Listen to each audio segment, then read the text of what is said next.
All right. I'm pressing. Okay. Okay. I pressed it. All right. We're ready to go. Okay. Hello, everyone from Slippery Rock University. My name is Sierra Bell. I work in the Global Engagement Office, and I am currently the International Recruiter and Admissions Coordinator. So I might have spoken with you about your application, or I might have met with you on the road, but primarily my work in the office is to assist with any application questions, any inquiry questions. You've probably received some emails from me at international.admissions@sru.edu. That also might have been from Lisa Patricelli, who also assists us with the admissions process and applications. And she works as a clerical staff member in the Global Engagement Office as well. And then we have Genevieve. Hi, everyone. My name is Genevieve Bordonia. I'm the Associate Director for International Enrollment Management. It's basically what it sounds like. I manage kind of the top end of our international student enrollment from the kind of data collection side, overseeing kind of, the research and working with students a little bit less hands-on than Sierra does. I do some recruiting. I'm going to soon be on maternity leave. So, you'll be working mostly with Sierra over the summer months, and then I'll return in August. But, I've been at Slippery Rock now for 9.5 years, and my role has changed slightly over that time, but my heart has always been with our students, advising you along your journey, from before you arrive, and then once you're here on campus, being part of that experience with you. So excited to kind of give you some updates today and answer questions that we've heard from students that they've really interested in getting to know a little bit more about the university and kind of what's going on. Mm-hmm. Yes, so just as Genevieve mentioned, today we're really focusing on the current situation, COVID-19, what the changes have been at the university, what we're doing individually. As you can see, welcome to our home offices. We're both currently not at the university, but in our individual houses recording this. And so we just wanted to discuss with you some of the updates and then show you some tools in case you wanted to see campus and you weren't able to visit. You can share this presentation later with your family and friends. We'll be sending it out. And in case you need to rewatch something, and then we're also going to provide you with some contact information in case you decide to, in case you think of a question later that you didn't get the chance to ask. So beginning, some of the updates that we currently have for international undergraduate admissions. So our deadline was May 1st. But we realize that there's a lot of things going on. There's a lot of banks that are closed. There's a lot of embassies that are closed. So we decided to extend the deadline to June 1st. And this is if you were deciding to come for the fall 2020 or apply for the fall 2020 term. So you have another month, a month and a couple weeks. And so you can send your documents to us. We're hoping that the banks, the embassies, and other institutions, schools open back up so that you can get the documents that you need. But in the event that you're unable to get those documents, if you can just please communicate with us, I think that's going to be key. That's really all that we ask for at this point. Just let us know what's going on in your situation if you're not able to get things to us by that deadline. I would suggest that you still apply online. Send in as many documents as you can, and then we'll work with you from there. If you need to update, say that you can't get your documents over the summer and you need to update, just let us know so we can update to the next term, which would be spring starting at the end of January. So if there's a reason that you need to update, again, just letting us know what that reason might be. So due to COVID, due to an embassy closing, just so that we can really track what's going on and make sure that we're working with you. So just being as specific as possible. And so as you can see, there's still time left, so you don't need to panic. We want to work with you, and we are hoping that you'll be able to attend with us in the fall. Another thing that we put in place is the Duolingo English test. So Duolingo, if you're not familiar with it, it's a Pittsburgh company. They have an app on your phone for you to learn languages as well, but this specifically is for the English language test that you can take right from home. It's about $49, 49 US dollars, and you can do it with a video cam. So as long as you have a camera, you can do the video interview and take your English language proficiency test. In the event that your IELTS or your TOEFL or your Cambridge test were postponed or canceled, we want to give you another option that you can do right from home. So this is something that we suggest. But if you've already taken the IELTS, if you've already done the TOEFL exam, that's fine as well, as long as it's valid. It's valid for 2 years. So as long as it's within those last 2 years, we'll accept that. And for Duolingo, we're looking for a score of 95 or better. So if you were interested in that, that information is also available on our website. As I mentioned, just let us know where you are in the process. Just stay in communication with us, and we'll do our best to do that with you as well. And speaking of communication and staying in communication, I wanted to share with you what the president has been sharing with all of us so that you know what efforts are happening on campus and what's been going on from our end. So basically, in terms of SRU students who are currently there, so as SRU transitioned to a distance learning format, the university supplied community members, so students and faculty, staff members, with technology so that they can work from home safely. And so SRU has already provided faculty the tutorials and the training to do distance learning. And so that format is through Desire to Learn, or D2L. So students have been able to do this from home and communicate with their professors as well via Zoom calls, just as we're doing now, through chat sessions. Also, we've been helping local hospitals.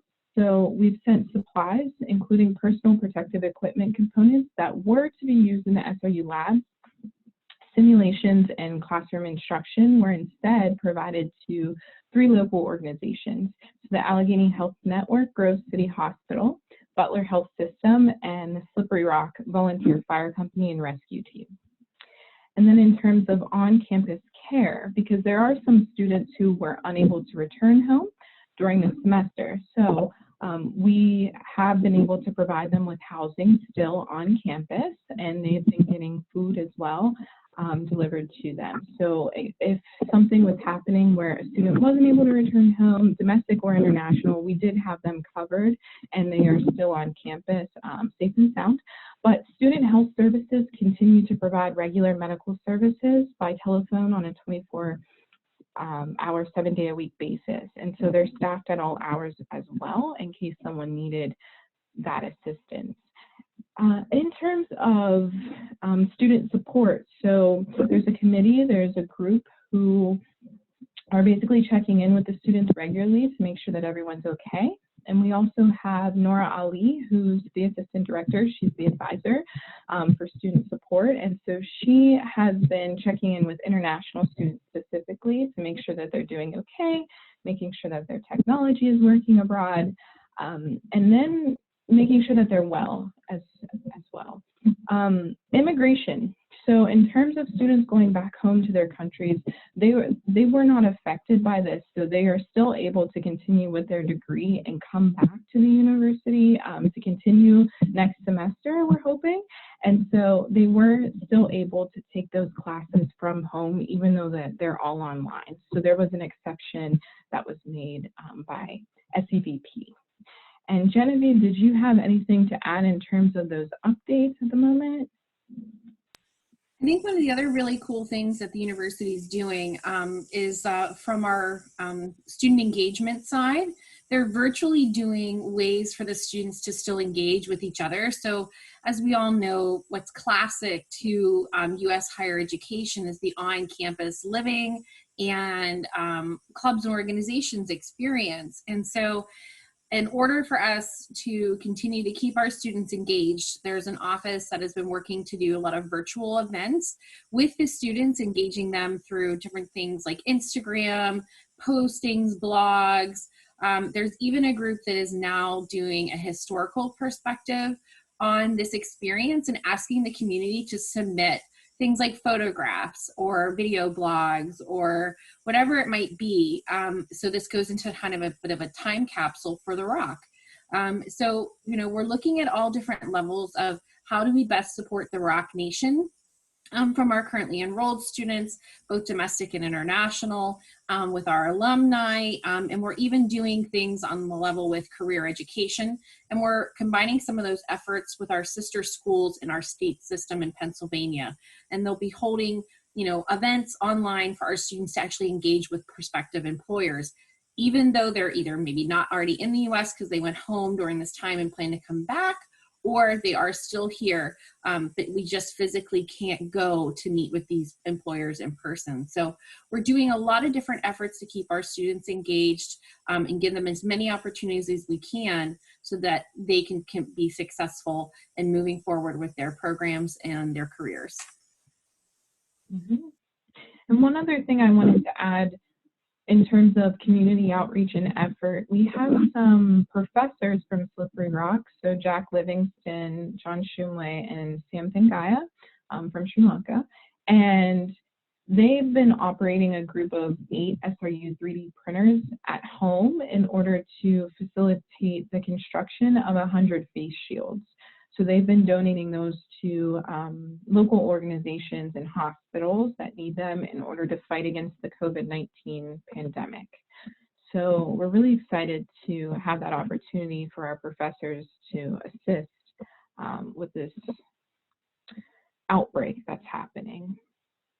And so now we wanted to give you some tools that you can use from home in order to be able to see the university, set foot on the university. So we have a virtual tour.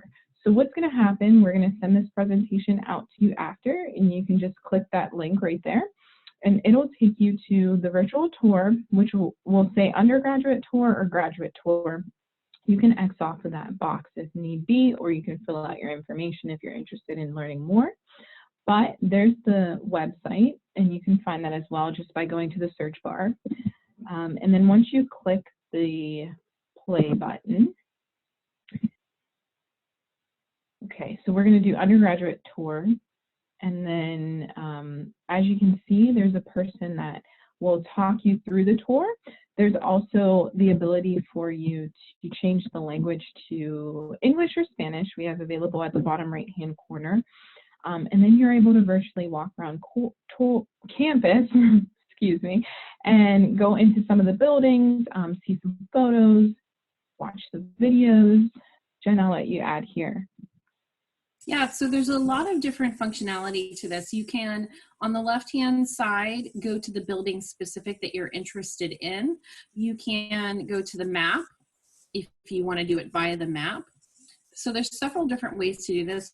One of the areas that I kind of like to focus on for students is actually, where are you going to live, right? Most of our international students make these choices sight unseen. And so ultimately, when I think about how you make the best choice for you, there's 3 things that are part of that.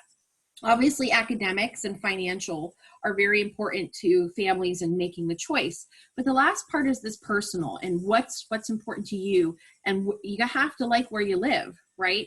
So what I like to show students is the actual residence halls. And so we're going to go directly to our residence halls. And what's really awesome about this is you can see photographs where you can do 360 views into a typical room in our residence hall where our students would be living. But on top of that, you also have some really great videos. And so years ago, we had students that put together videos we call SRU Cribs. So if you're familiar with MTV Cribs, which was probably out, and I'm dating myself, sometime in the 90s. It gives you a really good feel about how the students set up their room, the security for the rooms. But what's really awesome is that you can actually share the link directly to the video. You can copy this, email it to mom, dad, aunts, uncles, whoever is interested in seeing, and it'll go directly to the video in the tour. And there's lots of areas within the tour that can directly link you to other videos as well. And it doesn't have to just take them to the general part of the tour. So if I press play, I keep the music off right now, you can get a good view of the residence halls. It's going to go inside. Oh, and you can hear the music's pretty pumping. It's from like the MTV type of thing. But your double studio suite is pretty much your typical room that most of our students would be in. And so they're showing you just kind of how they would decorate their room. So this is in our residential suites, which is where most of the students will live. But there is another dormitory, and we do still have what we call 2 traditional halls. Those traditional halls are located in North and in Rhodes Hall. So I'm going to click here on North, and I'm going to click here down on the photographs at the bottom. Sometimes you're going to get prompts. This is very typical of the system to ask you to kind of engage with us. You can click out of that box, but if you go to the video, you can also see there's a cribs video for North Hall. So you can see what North Hall looks like, which was recently renovated. This is our least expensive dormitories on campus. They're about $1,700 a semester in comparison to the residential suites, which are about $3,700 a semester. So depending on what it is you're looking for, the more privacy you want, the more you'll pay. And you can see again, there's that share button. So you can copy the link and share it with whomever you would like to share it with.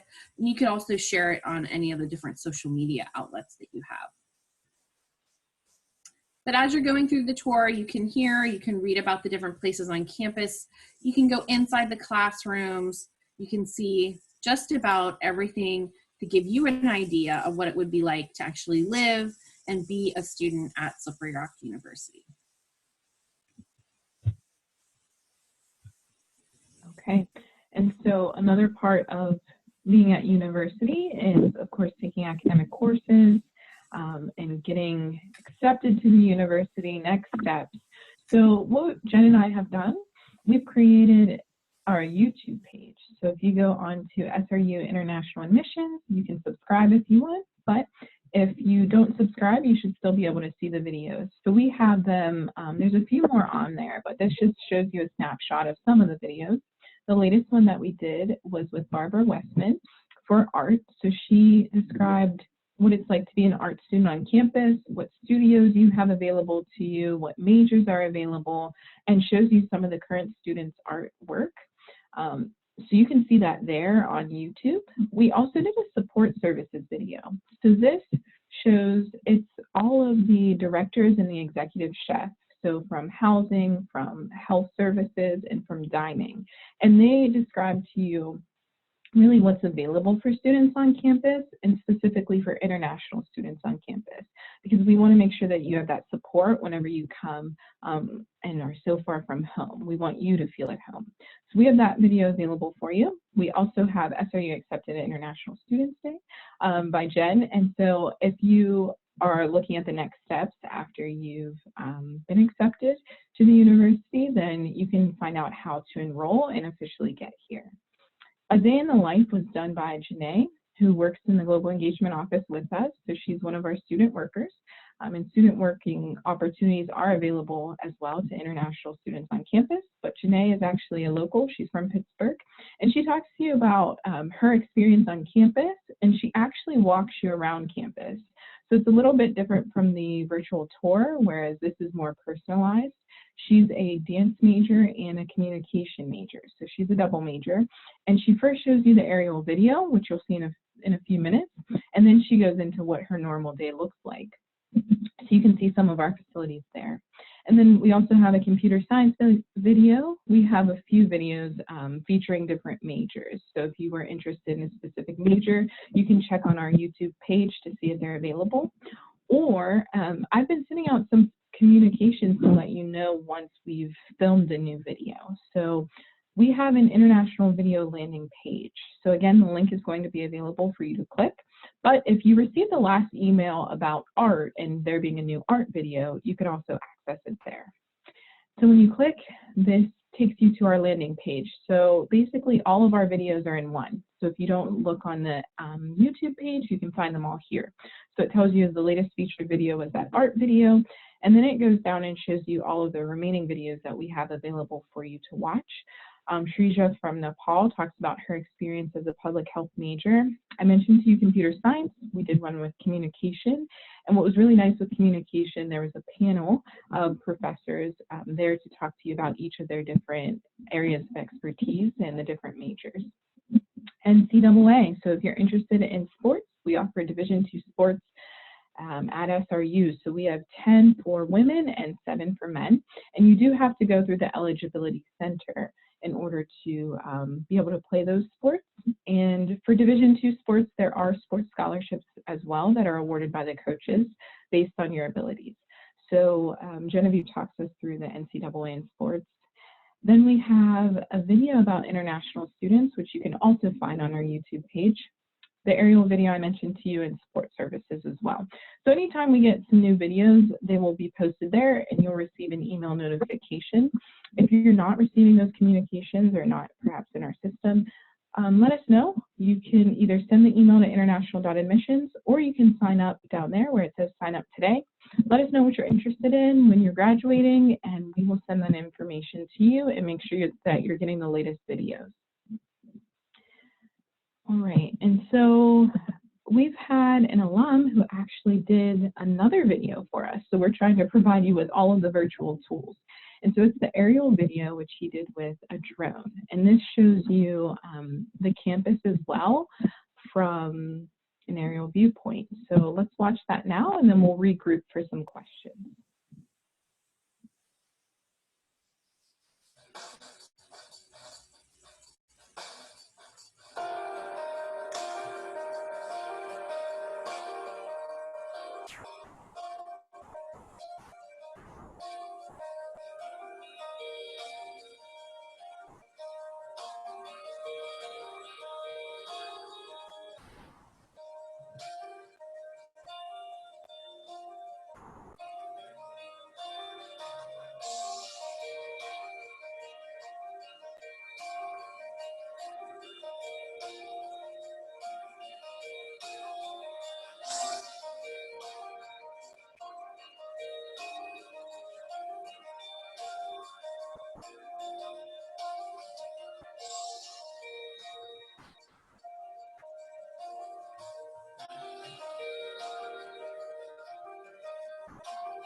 Great. So we hope you enjoyed the aerial video of campus. And now we just want to hear from you and go over some questions that you may have. These were previously submitted ahead of time. So these questions we're going to go through, but after, if you have any more questions, feel free to contact us. So someone asked, what would happen if this continues into the fall? So we have been very fluid with these changes, I guess I can say. And so we would have to wait until the university decides what plans they're going to be pursuing for the fall. And as soon as we know, we will of course communicate that with you. There might be an option, just like how we had this spring semester, to where the fall semester may or may not be, depending on what happens with the COVID-19 situation, and may be online. And so we would try to look at that option for you if you were interested in doing something like online learning, so that you can stay on track with your degree and be able to only pay for the cost of tuition and fees, so it'll be a little bit more of an affordable cost for you, but then to where you can continue with your program come the spring semester of 2021. So that's a possibility, but we're not at that point yet. So until we hear something officially from the university or from the state of Pennsylvania, then we would have to wait until we receive that and then let you know as soon as possible what option there is. If that doesn't happen, or if you're not sure if you're interested in coming for the fall because maybe your embassies and your institutions haven't opened back up yet, depending on the severity of the issue in your home country, another option could be to update to the next available term. So we discussed that at the beginning of the presentation, just letting us know what the situation is for you individually and letting us know that you're interested in updating to that spring January term. We can do that, and then we can communicate with you as to what you would need to do. The nice thing about our online application is that a lot of that information pre-populates into your application already. So if you tell us in advance, say it's June or July, and your bank statement documents are still relevant, so within the past 6 months, then we can use those documents that you previously had to look at your new application. So that should be a pretty seamless process there. Jen, did you want to add anything to that? I mean, I think just generally understanding that, you know, communicate with us as things are changing here on a daily basis for both us and in your countries. Knowing that we're being as flexible as we possibly can be with the admissions process, accepting documents a little bit later than normal.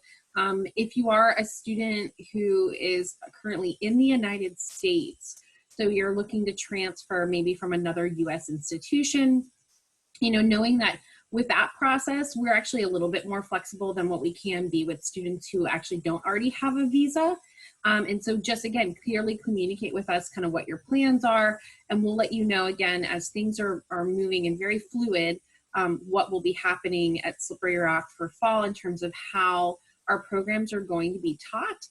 Again, the aim right now for the institution is that everybody would be returning for in-person instruction. But, you know, again, if anything were to change, we'll be letting students know along the way so you can make the appropriate decisions for yourself. But as I said, if you are transferring maybe from a U.S. institution and you're still here, you know, we should be able to continue to proceed with your enrollment, whether it becomes distance education or not. And we'll work with you to get you prepared and ready for that fall semester. Perfect. So a lot of students were asking as well about the international admissions requirements. So Jen, if you don't mind, would you go to our page, please, for sru.edu? And so there's a specific part of the website where we dedicate it towards our international students. So if you go at the top to admissions, or academics, admissions, there's multiple ways to get there. Okay, admissions, and then international admissions, you can find pretty much everything you would need there. So this is a really good resource if you have questions about what to submit, how much does it cost, what do I do once I'm accepted, when's orientation, when's the deadline. Again, that virtual tour is on the right-hand side as well. But specifically, if you're looking at the requirements for international undergraduate admissions, then you can click whatever kind of application type you might be. So whether you're a freshman, a transfer, a post-bac, if you click that plus sign, then you can find the Apply Now link where you're able to submit the application online after you create an account. There is a $30 fee. Then you would send your transcripts. So if you send them to us in the original language, please know that we're also going to need the copy of an English translated document so that we can read them. So please send both of those. And if you have, so every country pretty much has some sort of exam or certificate or diploma that you receive upon graduation. If you are not sure what that is, then you can let us know. We will provide that for you and give you that information if you just email us there at international.admissions@sru.edu. But typically, for example, for a U.S. school, you would have your transcripts, but then you would also receive a U.S. diploma. So we need something like that if you have already graduated. If you haven't graduated yet, then that's fine. We will see that in your application because that's one of the questions. What year did you graduate? And we won't ask you for that document yet, but just know to please send that afterwards. English language test. So if you're not from an English-speaking country, then we do require some sort of English verification. So either the TOEFL 62 or better, the IELTS 6.0 or above, or that Duolingo English test that I was referring to, 95 and above as well. Some students have taken the British-based exams, such as the GCE levels or A levels, Cambridge test. If you've done something like that, please let us know. And if you've studied your whole entire education in English, then let us know that as well, and we will work with you, okay? We also need a copy of your passport so that you can travel here and we can make your immigration documents. And then we also have to verify finances. So that's typically a bank statement or letter. This is done so that you can receive the Form I-20 or DS 2019, whichever is applicable. If you, we're going to go to the cost and scholarship page. So you have to show for 1 year. This is required for all U.S. universities. So the estimated cost is there. You can see how much it costs for everything for 1 year. And Jen's opening that up for us. That has your tuition, your fees, your room, meals, books, supply, living expenses, all included. We also give 2 scholarships. So there's $5,000 basically. So it's $3,500 out-of-state tuition reduction and a $1,500 provost scholarship listed there.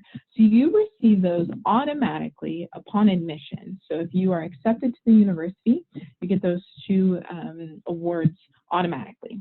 After that, you have to maintain good grades. So looking at a 3.0 or a B average, typically for you to continue to receive those scholarships after year 1. And you can keep receiving those every year as long as you keep your grades up. If you have a 3.5 GPA entering your second year, second, third, fourth year, you can receive a 3.5, I'm sorry, you can receive a additional $500 scholarship if you have the 3.5 GPA or better, which is listed down there under the Presidential Award. So you have to show, back to the requirements, for 1 year, you have to show that you have a bank statement or bank letter that's equal to that amount of money. And then a financial support statement means if the bank statement or letter is not in your name, then you must submit this financial support statement from your sponsor. So say it's mom, dad, brother, cousin that's submitting a bank statement on your behalf, then they just have to sign a form that allows you to, allows us to know that they know that you've used their bank statement. So those are some of the documents that are required. And I think our presentation went away. Let me see. We're going to reshare it for you. So just bear with us one moment. Oh, yeah, perfect.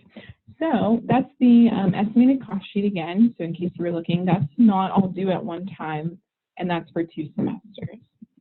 Okay. Jen, will you go back to the presentation, please? And I think another question on there was SAT. So I wanted to let you know that SAT doesn't count as an English proficiency exam.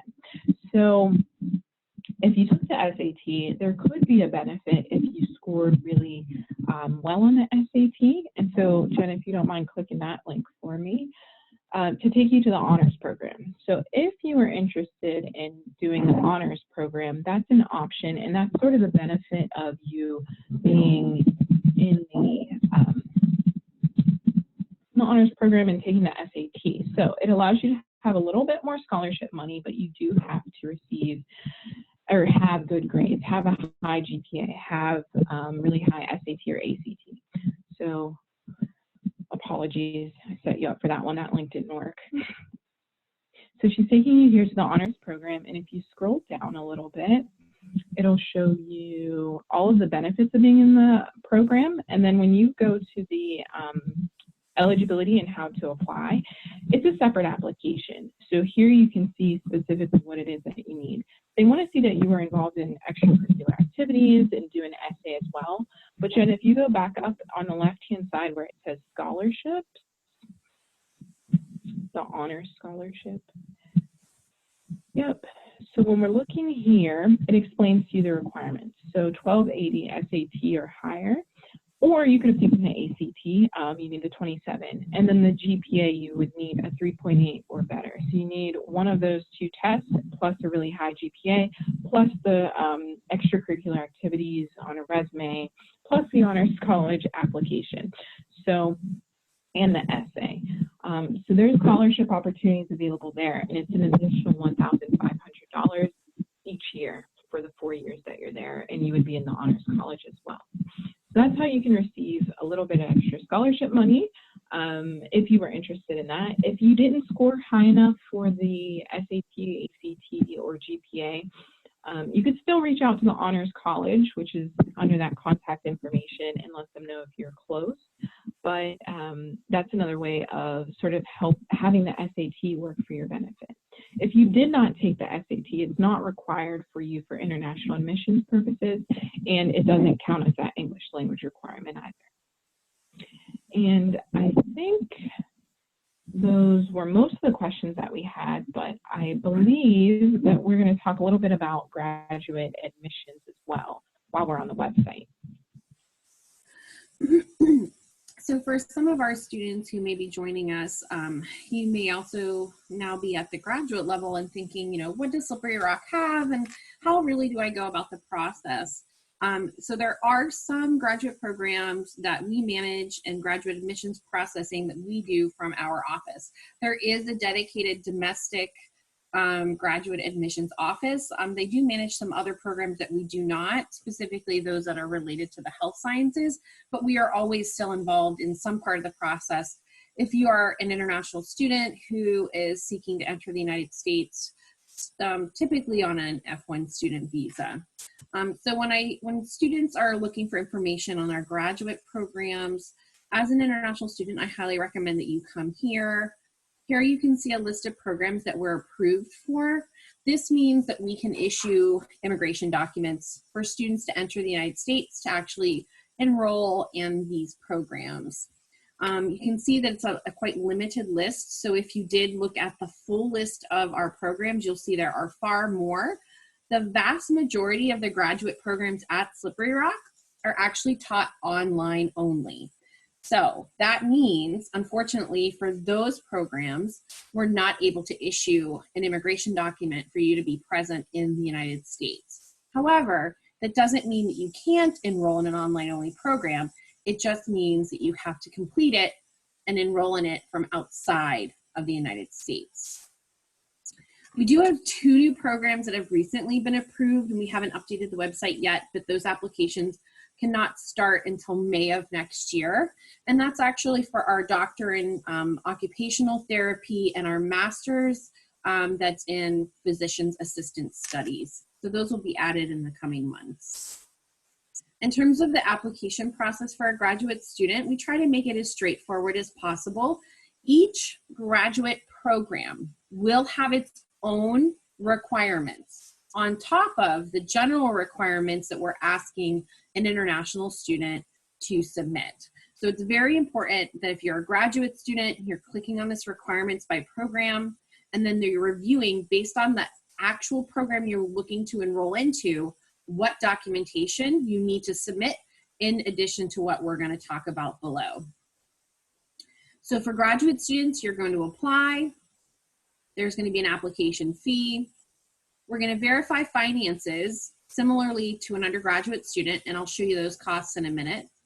You're going to submit your transcripts. So just like an undergraduate applicant, transcripts that are not in English must be accompanied by a certified English translation. And often many cases at the graduate level, because they're sometimes looking for certain prerequisites or courses that were already taken at the undergraduate level, even though we don't require an external credential evaluation, you may want to still consider having one. Usually at the graduate level, the academic departments are the ones actually making the admissions decision. So while we will compile your application and get it to the point of being complete, we actually don't make the admissions decision for a graduate student. That comes from the graduate coordinator in the department that you're seeking to enroll. Again, if English is not your first language, you would be required to submit a language. The language minimum score generally is around an 80 or better for our TOEFL. The Duolingo will vary by program, and the same thing with our IELTS. Our IELTS generally is around a 6.5, but each of the programs that we've talked about here above have their own language requirement. And then, as I said, you want to verify your admissions requirements when we go to the graduate programs by requirement. And you can see each program listed here has its own requirements. So if I go to adapted physical activity, which is one of our programs, you can see here are the things they're asking you to actually submit. So you have an app. The app fee actually that's listed here is for an American, so yours is the 30. You have to have an essay, 2 letters of recommendation, and your official transcripts. And so you want to send everything to us directly. And then in terms of deadlines, depending on the program and when you want to begin study, the deadlines are going to vary slightly. So for programs that start only in the fall semester, you're submitting all of your application materials by March 1. If you're coming for a January start, these are the programs that accept January starts, and you submit all the documentation by these dates, and so forth and so forth. And then we talked a little bit about before the estimated costs. So estimated costs are going to vary by program. When we say general, general is referring to the adapted physical activity program, the clinical mental health counseling, the student affairs and higher education, and our TESOL program. So that is the estimated costs for those programs. Our doctor in physical therapy, our athletic training, and the MBA each have their own estimated cost. Again, if you're submitting a bank document that is not in your name, then your sponsor should complete the associated financial support statement that goes with it. As we're getting new programs approved, we'll be adding the new estimated costs for our physician's assistant and occupational therapy. And then as we move forward, we'll be adding costs for this next academic year that we're preparing for. In terms of financial aid opportunities for graduate students, it is a little bit limited. We don't have scholarships upon admission, but what we do have to offer are these 2 things. One, you can work on campus as an international graduate student, and you could get paid a wage. You can work up to 20 hours a week. What is most popular for our graduate students is to actually apply for what's called a graduate assistantship. These are specific positions that are in academic departments and other offices across our campus. It allows you to have your tuition waived for up to 9 credits a semester, and you get a yearly stipend as well. These are not guaranteed positions, and you do have to be offered admission in order to actually apply and be considered for a graduate assistantship. This is managed by the Domestic Graduate Admissions Office, and so when you have questions about those positions, we recommend you go to their website. You can view their website where they can give you a little bit more details about the application, eligibility process, and actually a full list of what positions are currently open and hiring. So for a graduate international student, this really should be kind of the main place for you to look for all the information you need. When in doubt, if you have questions, always feel free to email us and we'll help you through the process.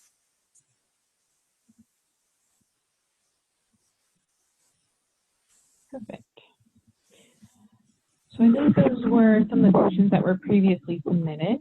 If at this point you still have a question that you would like answered, then feel free to send us an email. You have both of our email addresses at the beginning of the presentation, but then also here, international.admissions@sru.edu. We're both checking. You can go online to the page where Jen just showed you all things international, which is that website right there.